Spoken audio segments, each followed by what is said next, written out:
माल भाड़े के लिए प्रयुक्त वाहनों को कहा जाता है? ऑप्शन ए सड़क वाहन, ऑप्शन बी हल्के वाहन, ऑप्शन सी भारी वाहन, ऑप्शन डी दुरसत वाहन। जो हमारे गुड कैरियर्स वाहन होते हैं वो भारी वाहन की कैटेगरी में आते हैं, तो इसका आंसर सी है। अगला प्रश्न है, भारी वाहन किसके अंतर्गत आते हैं? ऑप्शन है ट्रक, कंटेनर, बसें, ये सभी। ये सारे ऑप्शन हैवी व्हीकल के अंतर्गत आते हैं, तो इसका आंसर डी है। अगला प्रश्न है, 3 एवं 4 पहिया वाहन हल्के वाहन, भारी वाहन या ए और बी दोनों, इनमें से कोई नहीं। तो जो हमारे 3 एवं 4 पहिया वाहन होते हैं वो हमारे हल्के वाहन के अंतर्गत आते हैं। अगला प्रश्न है कि वाहन में बोझ की सीमा का निर्धारण किसके द्वारा किया जाता है? ऑप्शन ए है मोटर एक्ट द्वारा, ऑप्शन बी है मोटर व्हीकल एक्ट द्वारा, ऑप्शन सी है रिसर्च एक्ट द्वारा, ऑप्शन डी है वाहन द्वारा। जो हमारे वाहनों में बोझ की सीमा का निर्धारण करता है वो है मोटर व्हीकल एक्ट, तो इसका option number B is right answer. अगला प्रश्न है, ऑटोमोबाइल एसोसिएशन का कार्य क्या है? ऑप्शंस हैं पर्यटन का बढ़ावा देना, उद्योगों को लाइसेंस देना, ऑटो उद्योगों को सलाह देना या ये सभी। ऑटोमोबाइल एसोसिएशन के ये सभी कार्य होते हैं, तो इसका आंसर है ऑप्शन नंबर डी, ये सभी। अगला प्रश्न है, ARAI का उद्देश्य है? ऑप्शंस हैं उत्पाद अभिकल्पन, ऑप्शन बी है उत्पाद मानकीकरण, ऑप्शन सी है उत्पाद तकनीक निर्धारण, ऑप्शन डी है ये सभी। तो इसका आंसर है ऑप्शन नंबर डी, ये सभी। आपको पता होना चाहिए कि ARAI की फुल फॉर्म क्या होती है। तो ARAI की फुल फॉर्म होती है automotive research association of India. HCNG fuel engine का आविष्कार किसने किया था? तो HCNG की फुल फॉर्म होती है हाइड्रोजन कंप्रेस्ड नेचुरल गैस का आविष्कार किसने किया था? तो ऑप्शन है ARAI, option B HRAI, option C AARI, option D NATRIP। Hydrogen compressed natural gas fuel engine का आविष्कार automotive research association of India ने किया था, तो इसका राइट आंसर है ऑप्शन नंबर ए।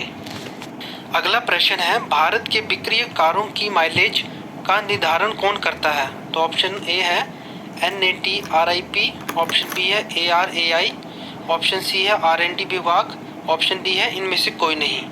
तो जो भारत में बिक्री कारों की माइलेज का निर्धारण करता है वो है ARAI, ऑप्शन नंबर बी। अगला प्रश्न है, हाइड्रोलिक स्टीयरिंग को कहा जाता है? Option A power steering, option B transmission steering, option C A और बी दोनों, ऑप्शन डी उपरोक्त में से कोई नहीं। तो हाइड्रोलिक स्टीयरिंग का दूसरा नाम है पावर स्टीयरिंग। इसका राइट आंसर है ऑप्शन ए पावर स्टीयरिंग। अगला प्रश्न है, व्हीकल्स को निम्न में से कौन से फ्यूल द्वारा चलाया जाता है? ऑप्शन ए है diesel, option B petrol, option C CNG, option D ये सभी। तो व्हीकल को इन तीनों के द्वारा चलाया जाता है, तो option number D is right answer, ये सभी। अगला प्रश्न है, वाहन में इंजन को किस स्थान पर स्थापित किया जा सकता है? ऑप्शन ए है आगे, ऑप्शन बी है पीछे, ऑप्शन सी है मध्य में, ऑप्शन डी है ये सभी। तो इसका राइट आंसर है ये सभी। अगला प्रश्न है, इंजन द्वारा वाहन के चारों पहियों को चलाने वाला सिद्धांत है? ऑप्शंस हैं 2 wheel drive, option B 4 wheel drive, option C 3 wheel drive, option D इनमें से कोई नहीं। तो जो 4 पहियों को ड्राइव देता है उसे हम 4 व्हील ड्राइव कहते हैं। तो इसका राइट आंसर है option number B 4 wheel drive. अगला प्रश्न है, इंजन की क्षमता का आकलन किया जाता है? ऑप्शन ए CC द्वारा, ऑप्शन बी HP द्वारा, ऑप्शन सी ए और बी दोनों, ऑप्शन डी इनमें से कोई नहीं। तो जो इंजन की एफिशिएंसी को आकलन किया जाता है वो है CC द्वारा और HP द्वारा, तो option number C is right answer. अगला क्वेश्चन है, डीजल ड्रिवन इंजन को कहा जाता है?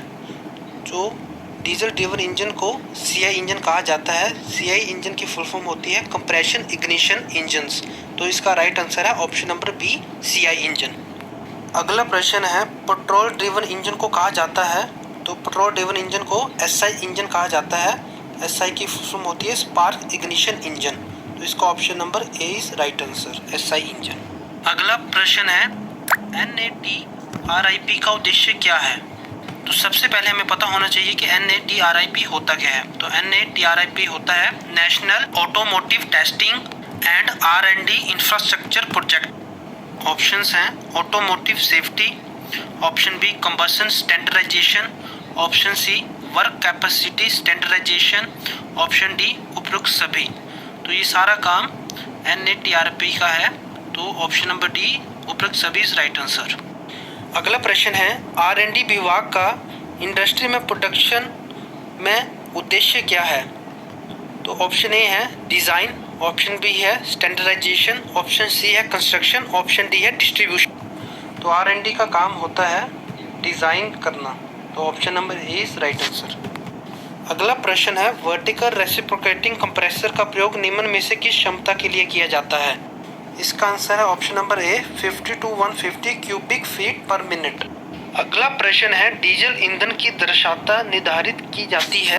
Option A cetane number, option B octane number, option C A और बी दोनों, ऑप्शन डी उपयुक्त में से कोई नहीं। इसका आंसर है ऑप्शन बी ऑक्टेन नंबर। अगला प्रश्न है पेट्रोल ईंधन की एफिशिएंसी निर्धारित की जाती है। Option A cetane number, option B octane number, option C A और बी दोनों, ऑप्शन डी उपयुक्त में से कोई नहीं। इसका राइट आंसर है octane number, option number B. दोस्तों इस सवाल का आंसर आप मुझे कमेंट बॉक्स में कमेंट करके बताएं कि कौन सा आंसर इसका सही है। अगर आपको वीडियो पसंद आई हो तो वीडियो को लाइक, शेयर, कमेंट, और अगर आप